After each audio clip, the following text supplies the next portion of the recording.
ሲራክ ኣብ ኣሜሪካ ካብ እስር ቤት ምስ ወፀ እቶም ዘጨንቕዎን ፀገም ዝረአየሎምን ሕቶታት ማንም ዘይኮነ ንፈጣሪኡ ኣቕሪብዎም። ስለምንታይ እዚ ኩሉ ርኢ ኸልአኒ እንታይ ስለ ዝኣበስኩ ብማል ንፈጣሪኡ ቅድሚ ሕጂ ዘምስግኖ ዝኣክል ከማርሮ ጀመረ። ሲራክ ኣብ ናዝሬት ኣዳማ ን7 ዓመታት ዝኣክል ብስራሕ ከርተቲሉ እዩ። ዘይሞክሮ ስራሕ እውን የለን። ይኹን ደኣ እምበር ክሓልፈሉ ግን ኣይከኣለን። እተን ዓመታት ናፍትን ናብዝን ኢሉ ዝኣከበን ቅርሺ ናብ ኣሜሪካ ንኽኸደለን እኹላት ስለ ዘይነበራ ዘመድን ጎረቤትን ኣዋፂኡ መሊኡሉ ሰዲድዎ እዩ። ሲራክ ኣብ ኣሜሪካ ኣትዩ ዓመታት ምስ ሰርሐ ናብራ ስድርኡ ክቕይር ክኢሉ እዩ። ንሓደ ሓውን ሓንቲ ሓፍቱን ናብ ኣሜሪካ ወሲድዎም። ወላዲት ኣዲኡ እውን እንተኾነት ኣብ ናዝሬት ጽቡቕ ዝበሃል ገዛ ሰሪሑላ ብምቾት ክትነብር ኣኽኢልዋ እዩ። ሲራክ ብዘይ ዕረፍቲ ኣብ ስራሕ ተጸሚዱ ኣብ ኣሜሪካ ዓመታትን ተሕልፍ። ሓደ ዝረስዖ ጉዳይ ግን ነይሩ። ሓዳር መሓዝን ቆልዓ ሙላድን። ሓደ መዓልቲ ወላዲት ኣዲኡ እዚ ምሳ ስታወሰቶ ብዘይወዓል ሕደር ሓሳባ ተቐቢሉ ናብ ኢትዮጵያ ናዝሬት ተመሊሱ ክምርዖ ከም ዘለዎ ወሲኑ ናብ ናዝሬት ኣምረሐ። ወላዲት ኣዲኡ ድሕሪ ብዙሕ ዓመታት ናብ ገዝኡ ዝተመለሰለን ውላደን ብምሒር ሓጓስ ድግስ ደጊሰን ተቐበልኦ። እቶም ገንዘብ ኣዋፂኦም ዝሰደድዎ ጎረባብትን ኣዝማዱን ኩሎም ተጸዊዖም ፍጹም ሓጎስ ኮነ። ዲያስፖራ ሲራክ ክምርዖ ከኣሜሪካ መጺኡ እንዳተባሃለ ድማ በብገዝኡ መስተይ ቡና ኮነ። ሲራክ እቲ ዝዓበየሉ መንደር ድሕሪ 12 ዓመት እንትሪኦ ፍጹም ካሊእ መንደር ኮይኑ እዩ ረኺብዎ። እቶም ህፃናት ዝነበሩ መናእሰይ ኮይኖም እቶም መናእሰይ ዝነበሩ ድማ ጎልማሳታት ኮይኖም እዩ ረኺብዎም። ኣዝዩ ድማ ተገረመ። ግዘ ግን ክንደይ ይጎይ ክብል ንውሽጡ ሓሰበ። ኣብቲ ንኽቕበልዎ ዝተዳለወ ድግስ ብዙሓት ዘመድን ጎረቤትን መተኣናገርቲ ደቂ ኣንስትዮ ነይረን። ኣብዚ ሰዓት እዩ እምበኣር ሲራክ ምስ ሓንቲ ጋይሽ እተተኣናግድ ዝነበረት ጎርዞ ልቡ ዝሸፈተ። ኣብ ገጻ ዝንበብ ፍሽኽታን ጋሻ ንምቕባል እተሪኦ ትሕትናን ንሲራክ ኣዝዩ ሰሓቦ። ኣብ ቀልቡ ድማ ዓረፈት። ንጽባሒቱ ገዛውታ በይ ከም ዝኾነ እንትሓትት ጎረቤት ከም ዝኾነት ነገርዎ። ንኽላለያ ግዜ ወሰደሉን ተላልዮም ድማ ምቅርራብ ጀመሩ። ሲራክን እታ ጎርዞን ኣፍተን ቁሩብ መዓልትታት ተራኺቦም ዘሕለፍዎ እዋናት ንዘይፈልጦም ዓመታት ዘቕፀሩ ፍቑራት እዮም ዝመስሉ። ሲራክ ድሕሪ ሰሙናት ክምርዖ ከም ዝደሊ ገለጸላ። እዛ ንእስቲ ሂደት መዓልትታት ወሲዳ ምስ ሓሰበትሉ እሺታኣ ገለጸትሉ። ብድሙቕ መርዓ ተመርዖም ቪዛ ምስ ወድኡ ሓቢሮም ንኣሜሪካ በሪሮም። ኮይኑ ግን ኣብ ኣሜሪካ ሓቢሮም ምንባር ምስ ጀመሩ እቲ ትኽክለኛ ባሕሪ እዛ ንእስቲ ንምፍላጥ ሰሙናት ኣይወሰደሉን። ኩሉ ነገራ ክቀያየር ጀመረ። ሲራክ ኩሉ ክኢሉ ክነብር እኳ እንተወሰነ ንሳ ግን ፍቓደኛ ኣይነበረትን። ክፋታሕ እየ ዝደሊ ብማል ተፋታሐቶ። ብተግባር እዛ ጎርዞ ኣመና ዝሓረቐ ሲራክ ንኻልኣይ ግዘ ገጽ ጓል ኣንስተይቲ ከይርኢ ተማሕፀነ። እቲ ዝነበሮ ናይ መጀመርያ ብሕታዊ ናብራ ክደፍእ ተገደደ። ኣብ ናዝሬት ዝርከቡ ኣዝማድ ክልቲኦም እዚ ምስ ሰምዑ ኣብ ከቢድ ባእሲ ኣተው። ሲራክ በዚ ዝተለዓለ ኣጸጋሚ ዝበሃል ኣዋርሕ ምስ ኣሕለፈ ሕጂ እውን የዕርኽቱን ፈተውቱን ክምርዖ ከም ዘለዎ ክውትውትዎ ጀመሩ። ኩለን ደቂ ኣንስትዮ ሓደ ዓይነት ኣይኮናን። ስለዚ ንዓኻ ትኸውን መሪፅካ ተመርዖ እንትብልዎ ንቁሩብ ግዜ ይኹን እምበር ምስ ካልኣይካ ምንባር ማዕረ ክንደይ ደስ ከም ዝብል ተዓዚቡ እዩ። ካልኣይ ክምርዖ ወሲኑ ድማ ናብ ናዝሬት ተመለሰ። ኮይኑ ግን ናዝሬት ምስ ኣተወ ኩለን ዘዝርኤን ደቂ ኣንስትዮ ክፈርሐን ጀመረ። ደፊሩ ክቐርበን ኣይከኣለን። ካብ ገዛ ይወፅን ከፍ ኢሉ ይውዕል። ሓደ መዓልቲ ግን 10ይ ክፍሊ ዝመሃር ወዲ ዓባይ ሓፍቱ ካብ ትምህርቲ ተባሪሩ ናብ ገዛ እንትመጽእ ሲራክ ምኽንያት መባረሪኡ እንትጠይቆ ብግልጽ ክነግሮ ይከኣለን። ሲራክ እቲ ምኽንያት ንምፍላጥ ሂዝዎ ናብቲ ቤት ትምህርቲ ኸደ። ነቲ ርእሰ መምህር ረኺቡ እንትጠይቆ እዚ ተምሃራይ ብጣዕሚ ረባሽ እዩ፣ ምስ መምሃራን ወትሩ እዩ ዝበኣስ፣ ተመኺሩን ተቐፂዑን ክሰምዕ ይከኣለን።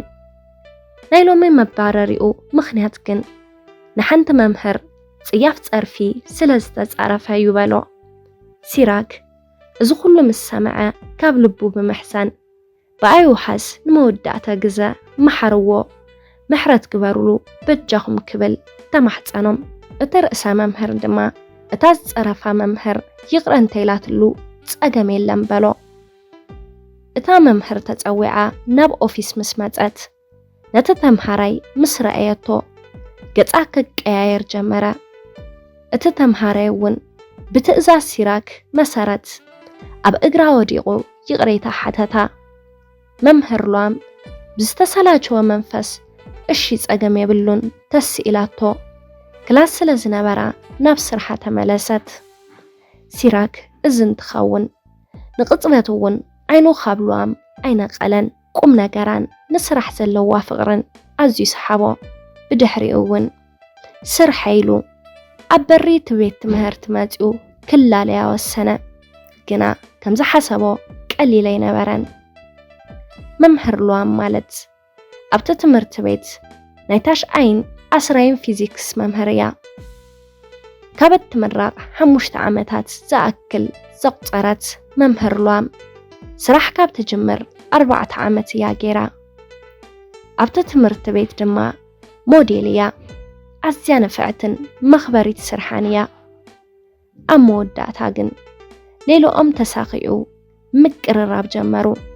ሲራክ ኣብ ህይወት ዘመኑ ጓል ኣንስተይቲ ፊዚክስ መምህር ኣጋጢምዎ ስለ ዘይፈልጥ ብመምህር ሏም ኣዝዩ ተደነቐ። ካብ መዓልቲ ናብ መዓልቲ ርክቦም እንዳጠንከረ ኸደ። ሲራክ ብመምህር ሏም ምኽንያት ናይ ኣሜሪካ በረርኡ ኣናዊሕዎ እዩ። ካብ ኣሜሪካ ከም ዝመጸ ንመምህር ሏም እንትነግራ ንመምህር ሏም ግን ምንም ኣይመሰላን።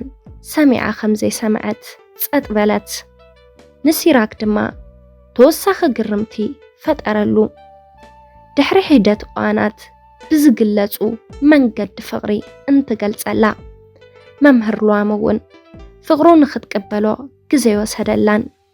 ይኹን ደኣ እምበር ቶሎ ተመሪዖም ንኣሜሪካ ክኸዱ ስለ ዘለዎም ኩሉ ነገር ኣብ ዝሓፀረ እዋን ገበርዎ። ሲራክ እውን ካልኣይ ምምርዓው ክፍለጠሉ ስለ ዘይደለየ ብዘይ ምንም ድግስ እዮም ተመሪዖም ሓቢሮም ድማ ናብ ኣሜሪካ በረሩ። ሲራክን ሏምን ኣብ ኣሜሪካ ጽቡቕ ዝበሃል ግዜ ኣሕለፉ። ኣሜሪካ ንሏም ናይ ምድሪ ገነት ኮይና ተሰምዐታ። ኩሉ ነገራት ሓዲሽዋ እዩ። ሲራክን ሏምን ኣብ ኣሜሪካ ንኽልተ ወርሒ ዝኣክል ብፍቕርን ሓልዮትን ደስ ዝብል ግዜ ምስ ኣሕለፉ ድሕሪ 2 ወርሒ ግን ከማይ ንግሆ ዝጸረየ ፍቕሮም ዝዘርግ ድራማ ብዝመስል መልክዕ ተፈጠረ። ሓደ መዓልቲ ንግሆ ሲራክ ናብ ስራሕ ንክኸይድ ቦርስኡ ተሓንጊጡ ይወፅእ።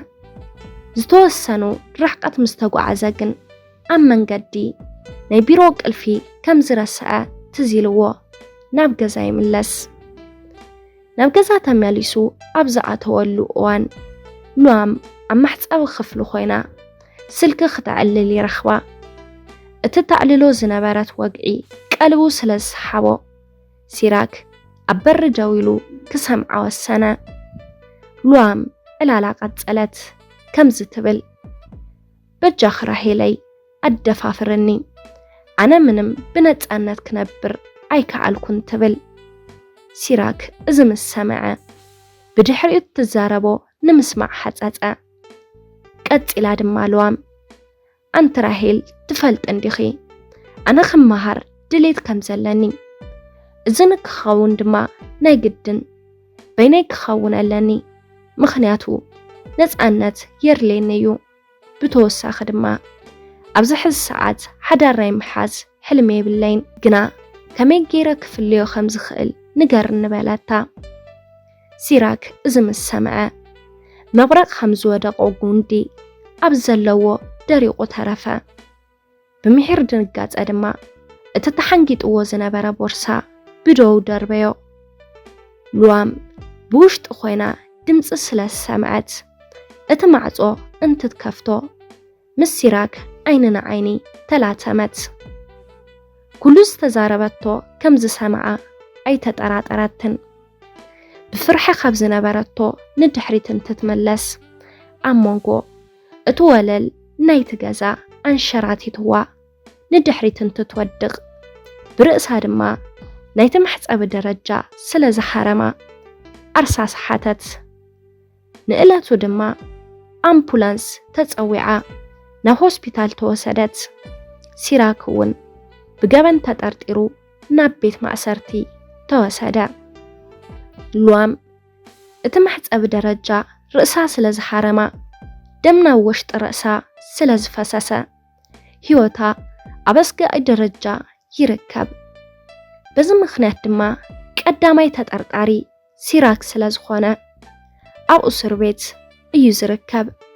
سيراك كبيت مع أسرتي نخلقق نايقدن لوام بهيوت كترف اللوا انت زي كوينوكن لوام انت مويتا سيراكون زترافو ادميو أبيت مع أسرتيو كحلفو سيراك أبيت مع أسرت خوينو إذن تحسب موتي منا تسفى يغرز بفلاي تبدال نسو اندحلوا كم بدالي أبيت مع أسرت مهلاو علم مدالويت زي فتحاويتيا اندابلا نفت آريو يمرر يوتدك سوات زهبن زخل انفت آري سلزخونا لوامون بنا أمريكا دكتورات زي تحللت عري كم موت ترفت دعنا عون بوسون درجة نامنو برتماليسو عرسام سفلتت اتتت أيقا مليسات اللهم سيراكون بنت أنت كبيت مأسرتي تسدد يخند أمبر حدا أبي حلافنة اللو لوام نامنو برت عنا أكساب تملس بزقبا كهب حوال لو سيراك عين اللوام مرأي كمت أن العلقوا انت تطلعوا أمارات اقناي نبرون فتيو كيفتوا كسابنا منور دعنا أتملس كحب حبا خالا دحر حدو ورحي لوام نامنور دعنا أمستملسات سيراك كساب سرحا تركب نجزا كراين نمقبن سخون جنزب حيبو السنابتا سيراك نابكبيد سخونا جنكت عطوا بمورالن بأكالن بدعم تداخمة دحر بزوح تعرقن نامنايك أدم سيراك تماليسو بحدش منفس سرحو جمرة إذا مسكونا دحر خلت تعمت سيراك ولاديتو حميما هوسبيتال كمزاعتوا تناجروا بهزوز نسال سايقزة ناب إثيوبيا نازريت كتما تمالسا ولاديتو ولادعا إذا حمام كلمة حزي يحمايم برامبر نحزقن فليز بحاليو بصنع حميما سيراك كاب أمريكا مستملسا نابد سابوا تقران بسا هوسبيتال وسدن أبتو هوسبيتال أدى سيراك نسومنا سأكل أرات حيزن دكسا أمبار أبز ساعتيو مستحزي أدى دقو خوينا زلا ميرون ستراخبا سيراك أبدي سابوا خوينو نولاديتو أبز حكمالو جزا كاب دقا مقبن ماين اندا جزاء نولاديتو أبز وسدلو جزا يوم مس ميرون تفاليت ميرون بعلتو شقيا أفتو هوسبيتال دقا سلزنا برا شقاطا ሲራክ ኩሉ ግዜ ማይ ሃይላንድ ከም ሜሮን ይገዝእ። በዚ መንገዲ ድማ ምዕላል ይጅምሩ። ሜሮን እውን ኣብ ዱባይ ትነብር ከም ዝነበረትን ሕጂ ግን ናብራ ስደት ይኣኽለኒ ኢላ ኣብ ሃገራ እንዳሰርሐት ከም እትነብርን ነገረቶ። ሲራክ እውን እቲ ዘሕለፎን ዘጋጠሞን ኩሉ ኣጻወታ። ሲራክን ሜሮንን ብቐሊሉ ተቀራረቡ። ሜሮን እውን ኣብ ሆስፒታል ንዘለዋ ኣደ ሲራክ እንዳመፀት ምርኣይ ጀሚራ። ርክቦም ኣመና ጠንኪሩ። ርክቦም ናብ ፍቕሪ ተቐይሩ። ኣብ ዝሓፀረ እዋን ተመርዕዮም ሓዳር መስረቱ። ሲራክ እዚ ኩሉ እንትሓስብ እቲ ካብ ቤት ማእሰርቲ ወፂኡ ምሕር ዘማረሮ ፈጣሪኡ ሕጂ ግን ብኡ ልክዕ ከመስግኖ ጀሚሩ። ለካ ሰበይትን ውላድን ናይ ፈጣሪ በረከት ውህብቶ እዮም ዝበሃል ሓቂ እዩ። ሓደ ክልተ ብመንገደይ ፈተነ ዘይኮነለይ ብሓይሊ ፈጣሪ ግን ምርፅቲ ተዓዲለ ይብል ሲራክ። ሲራክ ኣብዚ ሕዚ እዋን ምስ ሜሮን ሰበይቱን ምስ ክልተ ደቁን ኣፍታ ተወሊዱ ዝዓበየላ ናዝሬት ከተማ እዩ ዝነብር።